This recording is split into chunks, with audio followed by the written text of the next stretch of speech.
Dan sekarang tamu saya adalah seorang interior designer cantik. Terus sudah namanya adalah Sari Kusumo. Apa kabar? Oh, baik, kabar baik. Nah, jadi kita hari ini bakalan ngomongin profesi interior designer yang udah mulai banyak ya sekarang sih ya. Banyak banget. Dan semuanya bagus-bagus. Semuanya bagus-bagus. Semuanya bagus-bagus. Sebagian juga saya suka lihat gitu kalau lewat internet ya, lewat Pinterest apa lewat mana gitu. Jadi inspirasi saya juga. Jadi banyak ya yang bagus-bagus. Jadi kita bisa saling style dia gini, saya suka gitu. Jadi inspirasi juga lah gitu. I see. Dan Sari Kusumo ini nggak cuma seorang interior designer tapi seorang ibu. Ya. Lebih sibuk mana sebenarnya antara ibu dan jadi interior designer? Dua-duanya sama-sama sibuk dan sama-sama asik. Sama-sama asik. Tapi kita ngobrol-ngobrol dulu tentang interior design dulu gitu ya. Kalau yang membuat Sari jatuh cinta sama interior design ini apa? Sebenarnya saya kasih backgroundnya dulu ya. Saya tuh bukan interior designer pendidikan saya. Pendidikan saya itu arsitek. Saya tuh anak Unpar. Oke. Lulusan tahun 2000. Sebelum saya lulus, itu saya sudah mulai kerja di firm arsitektur. Oke. Jadi arsitek. Pusing.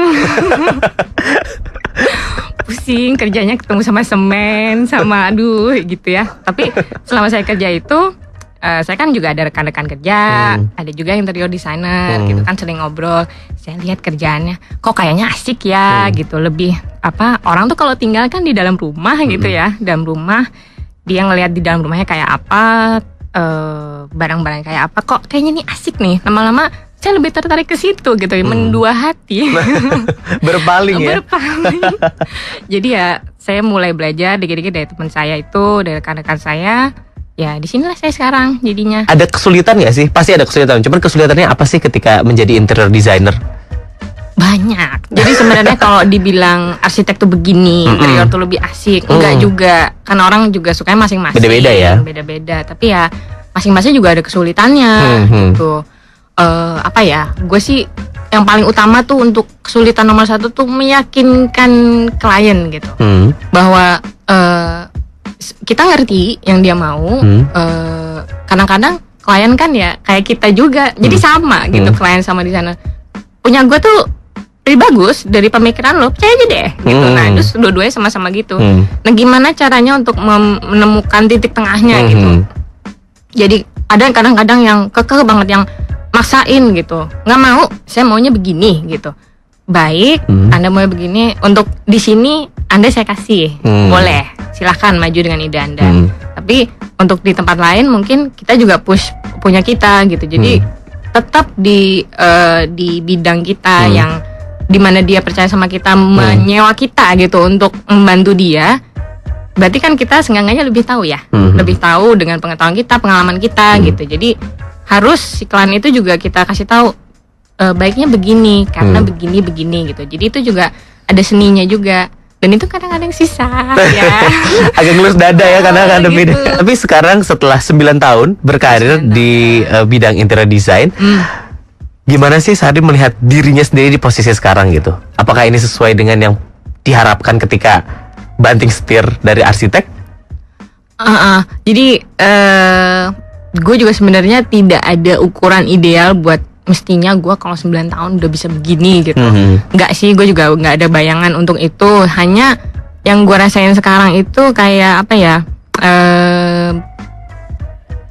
sejauh ini I'm fine gitu, I'm good. Jadi karena situasi juga gue seorang ibu gitu juga, nggak bisa yang totally kerja kayak tadi. Kenapa gue keluar dari kerja juga alasannya ini, bahwa gue nggak mau ninggalin keluarga banget juga gitu. Separuh-separuh lah gitu. Jadi masih keluarga bisa, kerja juga masih gitu. Jadi ya itu mengapa gue di sini kayaknya ya I'm doing okay gitu. Tapi tentu aja nggak kayak jadi jatuh di dalam comfort zone dan gue nggak mau ngapa-ngapain lagi. Enggak, gue masih mau belajar, masih mau meraih sesuatu yang lebih pasti setiap hari begitu. Arti suami dan anak buat saya segala-galanya.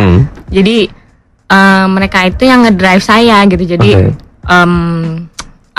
anak saya mau ngedrive saya untuk jadi ibu yang baik buat dia.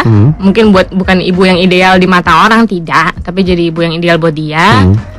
Kalau suami saya itu apa ya, dia kayak semuanya tuh saya belajar dari dia gitu. Cara dari kerjaan pun banyak banget saya belajar dari gimana cara ngendel orang, gimana cara ngomong sama orang. Sampai ngerjain kontrak pun kadang-kadang saya lagi bikin kontrak itu beda-beda gitu. Setiap proyek tuh beda kontrak. Jadi saya juga nanya, ini bahasanya udah benar belum ya? Ini gini bener nggak ya? Saya kalau cek terakhir tuh sama dia gitu, kayak nih proofread ya? Ini oke ya, udah ya gitu.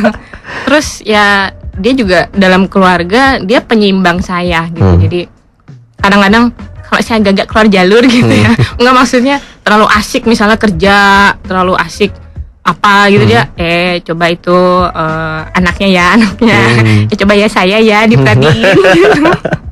Jadi dia jadi saya selalu bertolak ukur dari dia gitu. Kalau ada keluarga gimana juga ya dia suami yang baik. 94,7 UFM Jakarta.